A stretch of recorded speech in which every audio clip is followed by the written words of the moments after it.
Ask Earl Anything is the show where your questions make the show, and if I don't have questions, I do not have a show.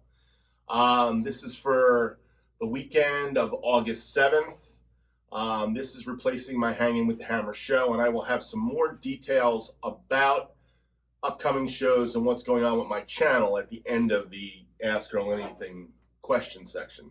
So let's get to the first question. We only have a few questions. Hopefully this will be a short show.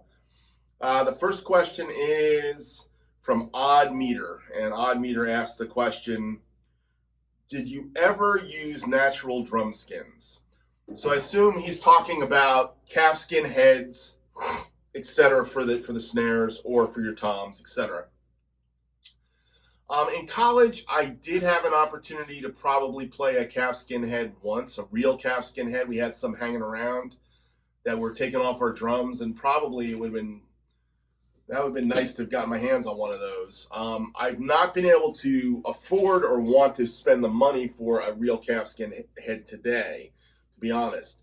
I did try these heads called, I believe they're called earth tone heads, and they're made of goat skin, if I'm not mistaken. And I had a snare head about 10 years ago, and I tried it out, and it really didn't seem to do for me what I expected it to do. It reacted more like a normal head, but it was a goat skin, and I gave it to my friend Scott Hazen, and truthfully, I don't know where it ended up after that. They're quite expensive. They're like $30 a piece for a snare head. They're like, at the time, that was a lot of money. I remember I spent a lot more money than I normally spend on a normal Remo head. Are they worth the money? That's the question mark. Is it worth the money to spend it on some kind of a calf head to get the sound of true calf, and is it really what you're looking for? And that's the question mark. True calf heads require a lot of work, and depending on where you live and the environment you live in and the humidity of your studio, or if you're taking it out on gigs, the humidity of the travel in your car, and then where you store it, and then where you're playing the gig, it can affect the head in ways I can't even explain to you. And I think that's why the goat skin or mule skin, I'm not sure if it was goat or mule, to be honest, this earth tone heads, they were not as susceptible as a calf head would have been. And calf heads were very restrictive, and guys that have had calf heads and discovered them on drums they've purchased realize they crack easily, they break easily. I had a djembe that had a natural skin head on it and had some hair on it. And I tried to shave it off, and I kind of nicked the head a little bit, and it just, over time, because you couldn't detune the head, it got cold in here and then hot, and then one day it constricted and broke. And then I had to have that djembe fixed, which I did get fixed one day. So my experience with natural heads has been with djembes and congas, and not so much with drums, other than the earth tone head that I used on a snare drum, and I wasn't real impressed with. So is it worth spending the money on those? I don't know. It's always worth trying something to see if it's what you like. I have been digging lately just regular old coated ambassadors. That's where I'm at in life. But I do think that when it comes to heads, it's a personal choice and something you're looking for, and knowing the sound you're looking for. Calfskin heads are not necessarily going to give you that big fat sound. They're probably going to give you more of a jazz sound when it's tuned up, when they're tuned up high, than a fat, funky rock sound that a lot of guys like today. So that's pretty much my experience with it, Odd Meter, and thanks for that question. My next question comes from my good friend Adam, AR Drummer. He asks, enjoy those grandkids. Let's see what I'm trying to see what he wrote. Regarding the copyright stuff, I don't understand that either. Have you ever considered building a custom snare drum, buying a bare shell, adding lugs, wrap finish of your choice? I actually built a snare drum in 1995. It was a kit. Came from a company called Stuart McDonald. I did the finish on it. The holes were drilled and the bearing edges were done, which made that a lot simpler. I did have to put a snare bed in, which I did do. I actually enjoyed making the drum. My good friend Alan Levine has it. I gave it to him. It was part of a trade of some stuff, and he wanted a thinner, smaller drum. I didn't like the sound of it, to be honest. It was maple, but it had reinforcing rings. But I don't think it's very much like the Pearl drum, the Pearl piccolo. 3.5 by 13 kind of piccolo. It just didn't really have that sound I was looking for. It didn't look like my drums. I didn't do a great finish job on it. So to be honest, I haven't really had the desire to get into the drum making business. Plus, I'm not really good with keeping a good shop, a nice clean shop. And I think you really need to have the right tools to do those kinds of things. I have had a couple friends that have made drums, one being Dan at DMR Drums. He built me some really nice snare drums, and I wish he lived closer. Maybe I would have got into doing that with him at one point, but I would need a mentor to do something like that. I'm not as adventurous as you, Adam. You are extremely adventurous, so thank you for all you do and the rewrapping. I will say I've rewrapped a drum a couple times. I had a blue set of Ludwig. I had a blue Ludwig Club Day kit. Then I had a floor tom, an extra Ludwig Classic floor tom, and I wrapped it in blue sparkle to match that kit, and that drum sounded great, and the wrap turned out really well. And I was always going to wrap the drum in there on my concert tom kit in blue sparkle, but I never did. When I gave the church that I was playing at the drum kit, I pretty much gave up my blue sparkle dreams.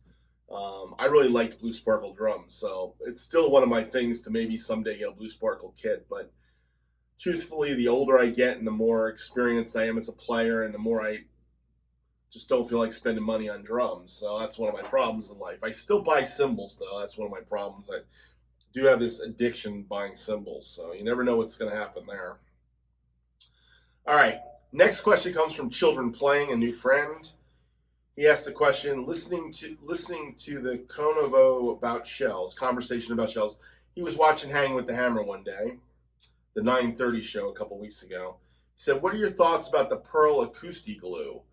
My understanding is that by mass, most modern multi-ply drum shells is adhesive. If so, the wood isn't particularly important. The adhesive is. Yet drummers haggle over wood all the time. Drives me nuts. It matters, but not what it used to. What are your thoughts? Okay. Then he has a second question. As the issue disappears, and all right, we'll go to the second question second. So let's go to the first question. I truly don't believe that the drum shell is made up of mostly adhesive. I know that's what some are thinking, but if you get a nice solid shell snare drum, there's really not that much adhesive on that. That's a wood-sounding drum. I do understand the concept of making ply drums, and there's some adhesive on it. I've never really thought about the adhesive. I don't think the older drum makers ever thought about the adhesive. And is Pearls better than Yamahas or DWs? I don't think so. I still think the wood contributes. It's the most solid part of the shell. Contributes mostly to the sound more than the adhesive. That's my personal opinion. If some drum builder wants to tell me different, I may actually listen to them, but that's just my opinion where I'm at. I think shell type does make a difference because the shell is what's resonating, and it is the wood that's resonating, not so much the glue. The glue holds the wood together. So I do think shell makes a difference. When you're talking about a fiberglass shell, there's no adhesive there. That's completely fiberglass. So in fiberglass resin, so that's a different sounding drum. When you talk about metal drums, completely different. It's the metal. So I do think the shell material makes a difference to the drum more than the adhesive. That's the first question. Question number 2 by Children Playing is, as to the issue of likes and disappearing on YouTube. This was something we were talking about where my friend Eric from the Drum Addicts comments were disappearing. YouTube monitors for bots and might be pushing views. So initial view like counts get held and recalculated regularly, especially in the first days and weeks. That's an interesting comment. Okay, I'll buy that one. I know I don't get pushed that often. I have a few videos that get pushed. The most part, they've stood the test of time. The majority of my videos, I thought putting out more videos would get me more views. And by the way, I'm close to 1 million views now. I'm like at 990 90 something thousand. So I'm pretty darn close to 1 million views. Maybe next month I'll be in 1 million views. But the bottom line to the whole thing is 1 million views, how many videos I have is not changing who sees my videos. That's the one thing I know. So don't really know what YouTube's algorithms are doing to us, but they're making us work really hard to try to find every little nickel and dime subscriber we can find. And it's a losing battle. When in actuality, what it seems to be is longevity on YouTube over time will get you those viewers. The channels that are the highest subscriber counts have been around the longest. Just do this as an experiment. I do this periodically. I see a new guy show up who's doing drum covers, and he's got 6,000 viewers or 12,000 viewers. I go, wow, I've never even seen a drum cover by this guy. Now all of a sudden I've seen 2 in the last week. So I go to his channel, and then I look at the videos, and they say the newest videos. That's what they always show you, the newest. And you look at the newest videos, and you say, wow, he's just doing some new covers. And then you go back, you say, what's the oldest video? And you search by oldest.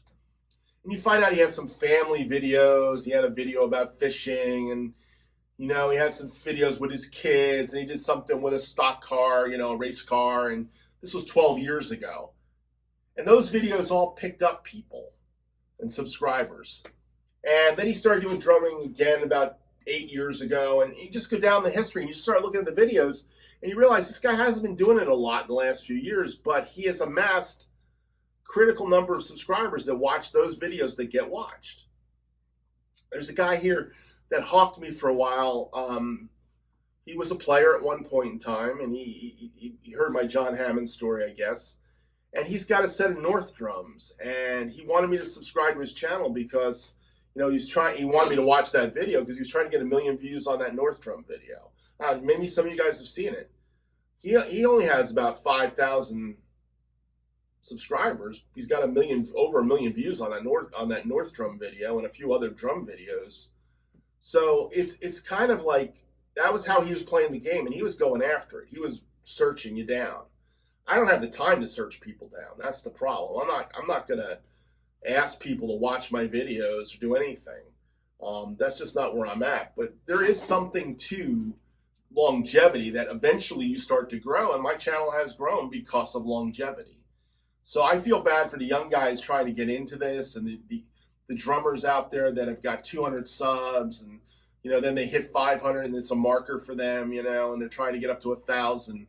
It's harder and harder to get those places. And the truth of the matter is, about my videos, is the drumming community that is my community, my subscribers, only 15% of my video watches on any video ends up being those subscribers. So you guys watch a percentage of my videos. Some of you may watch me more often than not and comment more often. But in actuality, you're not watching all my videos.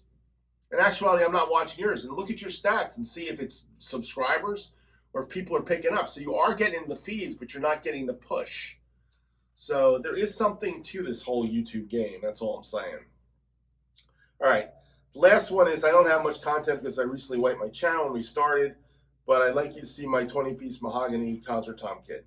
By the way, children playing, I did watch your videos, and I did sub your channel, and you're starting over again, and that's great. And I'm all for watching anybody that's starting and trying to help them out. I sub to a lot of you. Which leads me to, that was my last part of the question for Ask Earl Anything this week, leads me to my channel update. This is the month of August, and in the month of August, 2 years ago, my son passed away. My 35-year-old son passed away, and it really kicked the crap out of me. And some of you remember that, and some of you who've been around long-time viewers of my shows know that I've gone through it. I've done a lot of dedications to my son and all kinds of stuff. And I thank you for your kind words and comments and everything over the years that you've said about the situation. A good friend of mine, Michael Perry, said to me about 6-7 months ago, he says, man, you're just putting out videos every week. What are you doing? You're going to burn out. Well, I'm not going to say I burnt out this month, but what I am going to say to you is this is the month of the year where no matter what I do, that's actually been the last 3 months, but now this month particularly is the month where I just don't feel I'm in the game right now. Not that I'm not making drum covers, because I've been making drum covers on the weekend. And I naturally make 2 or 3 or 5 drum covers in a weekend, not even trying. But my heart's not in it, is what I'm saying. I don't feel my heart in YouTube. Not in making the videos or not playing the songs, because the music rejuvenates me. When I'm playing music, it rejuvenates me spiritually, rejuvenates me physically. It gives me a good mental outlook. But I used to love to watch myself play drums. I don't anymore. I used to love watching a lot of people on YouTube play drums. My favorite friends and fans and people I'm a fan of, and I'm not finding that joy anymore. And maybe it's the YouTube algorithm feeding me the same crap every week, and I have to go too deep and search too hard to find something new. Or maybe it is I'm just in a period where I need breath. So this video is going to be the only Ask Earl Anything of the month, and this is going to substitute for Hanging with the Hammer for this month. And I'm hoping sometime in the beginning of September, I will come back and do a Hanging with the Hammer and get back into it. My last Hanging with the Hammer was pretty much a 58-minute, 5-person event. My 5 favorite people who love the show. One is seems to be my biggest fan and encourager, and thinking I can do all kinds of wonderful things with Hanging with the Hammer. But in actuality, there's a lot of guys doing interviews. There's a lot of guys talking about gear. There's a lot of guys doing exactly what I'm doing, and everybody seems to want to do a Q&A. You know what I mean? And for me, if I don't have people there giving me questions, I can only go so far. And last weekend, I kind of stopped. I got to the end of the show, and I realized I didn't have any other questions, and I didn't have anything else to say. And that was the point where I noticed I just need a break. I need a break. Not that I have nothing to play. I have lots to play. I love playing music. But what's more important is family. What's more important now is my mental health. What's more important now is me taking a chill break. That doesn't mean I won't be playing drums on the weekend, making covers. You may even see some of my covers. But you probably won't see me interacting with them as much. You may see me put hearts up there and say thanks, and that might be it. Or maybe just hearts some days. Realize that I'm just going through a season that I need to go through that is part of my process that I've now come to in life. So when you think of me, throw up a prayer this month and know that I love all you guys, especially the faithful viewers, the guys who watch my show all the time, ask the questions. I will come back. I'm looking forward to coming back at some point, but I just need a breath. So, like I say on my Hanging with the Hammer show, it's, yoga is breathing. And I feel like getting this one off my chest right now is make me feel better. Just being able to talk to you and be honest with you where I'm at. Because I started this show 3 times today. This is the 4th time starting it. And I realized I was starting with the back end of the show. I couldn't talk about this in the beginning and get through those questions. I needed to get through the questions and do what I do, and then stop and breathe and let you know that I love y'all, care about you. I know a lot of you guys care about me. I will be checking in on you guys periodically. I appreciate when you guys check in or say something on my videos, but you know what? Earl's in break mode. So I will come back, and when you see me, I'll come back stronger and I'll feel better. And life is about living, and that's one of the things I do know about life in the last couple of years. But quality of life is about living life and being in the real world. And that's where I need to find myself right now, is more in the real world, less in the online world. So thank you all for watching and being subscribers and caring about my channel. Remember, your questions make the show, so when I start getting some questions, I can pull together my show for September. And appreciate all the kind words you guys always give, and thank you all for watching. Have a great day.